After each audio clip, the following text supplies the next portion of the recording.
My husband has been pushing me to let my sister be a surrogate for our baby, but doing it the traditional way. I stood in my kitchen staring out the window, my mind a million miles away. I couldn't take the tightness in my chest and the weight of what my husband had suggested to me. My husband David and I have been trying to have a baby for years, but our last visit to the hospital provided the final nails in the coffin after telling us that it wasn't ever going to happen. I was devastated, but my husband didn't seem too upset because he suggested we had options. I couldn't believe what he was asking of me, not only me but also my sister. When he first mentioned that we ask my sister to be a surrogate, it didn't come across as the worst idea. But when he suggested we do it the traditional way, it sent my blood running cold. A million thoughts ran through my head as I tried to make sense of what he said and wanted. Was he attracted to my sister all this time? Was he using this as a way to sleep with my sister quilt-free? I was furious, and when I said this to him, he didn't see the problem. Told me his ancestors have done it for centuries. I didn't answer him at first. I didn't trust myself to speak without breaking. It was as if David, the man I'd known and loved, was suddenly a stranger. It wasn't just the idea of surrogacy that upset me. It was the way he spoke about it like it was part of some long-forgotten tradition. He wasn't talking about clinics or doctors. He wanted Emily to conceive with him naturally. I couldn't wrap my head around it. My sister with my husband, to give us the child I couldn't have? The thought made me sick. David had been calm, almost too calm when he explained it. He said it was the family's way, something his ancestors had always done to keep the bloodline strong. The more he talked, the more I felt like I didn't even know him anymore. It wasn't just old-fashioned, it was disturbing. I tried to talk to Emily, hoping she'd be as horrified as I was. At first, she thought it was a joke. But when I told her how serious David was, her face changed. She admitted that he'd already spoken to her about it. She had hoped he'd drop the idea if I wasn't on board. Now, we both knew it wasn't going away. Anger burned in me. How could David even suggest this? The thought of him with Emily was unbearable, but there was something else, too. Something darker lurking underneath his words. I couldn't shake the feeling that there was more to his plan than just having a child. I started digging. I went through his things, looking for anything that might explain what was going on. That's when I found the old family records.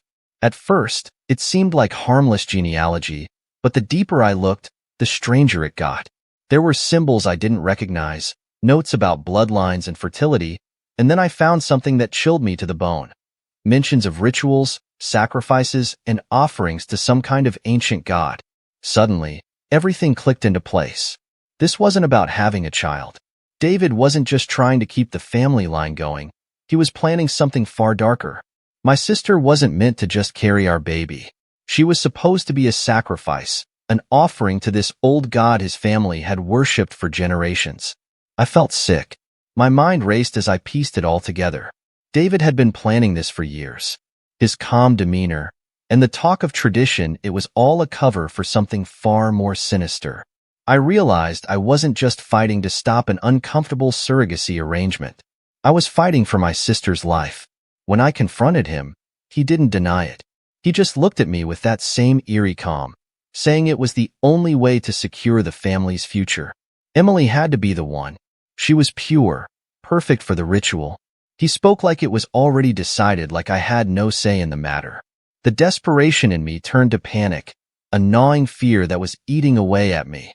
I had to protect Emily, but I wasn't sure how obsessed my husband was about all this and the lengths he could go to make it happen. Time was running out, and I knew that if I didn't stop him, I'd lose Emily. And if that happened, the consequences would be far worse than anything I could have imagined. The night of the ritual came. David had prepared everything. Symbols drawn on the floor, candles flickering in strange, unnatural patterns. Emily stood off to the side, trembling, terrified of what was about to happen.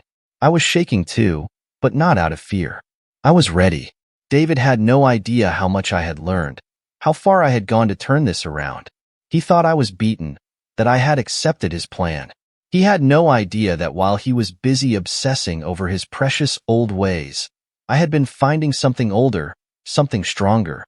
As David began the chant, my heart pounded in my chest, but I stayed silent, watching him call on forces he didn't fully understand. He moved toward Emily, ready to start the final part of the ritual, but that's when I made my move. I spoke words he wasn't expecting, words I had learned from the darkest parts of those ancient texts. They weren't meant for me to say, but I had learned to twist the ritual, bend it to my own will. I had spent weeks preparing for this moment, memorizing everything I needed to make sure that he would be the one who paid the price. David froze as the energy in the room shifted. The symbols on the floor flickered, changing shape, twisting into something unfamiliar even to him. His confidence wavered, and for the first time, I saw fear in his eyes. He tried to finish the chant, but the words fell flat. "You don't understand what you're doing," he tried to shout. His control over the ritual was slipping. The power he'd summoned didn't care for tradition or purity. It was only looking for one thing: the perfect vessel. David gasped, his face twisted in shock. The ritual had shifted, and he was no longer the master of it. He tried to stand, but his body convulsed again, and he fell to his knees. His hands pressed against his belly as something inside him began to swell, pushing outward. The horrifying realization dawned on him. The life he had intended for my sister was now growing inside him. I watched as his belly expanded, stretching his skin tight. The weight of it grew, heavy and undeniable. He looked up at me, his face pale, desperate for a way out, but there was none. The spell had made its choice. David, the man so obsessed with controlling his bloodline, was now the one carrying it. The look of terror on his face was all I needed to know. He understood, and there was no escaping it. He was pregnant. 9 months later, David was a shadow of the man he used to be.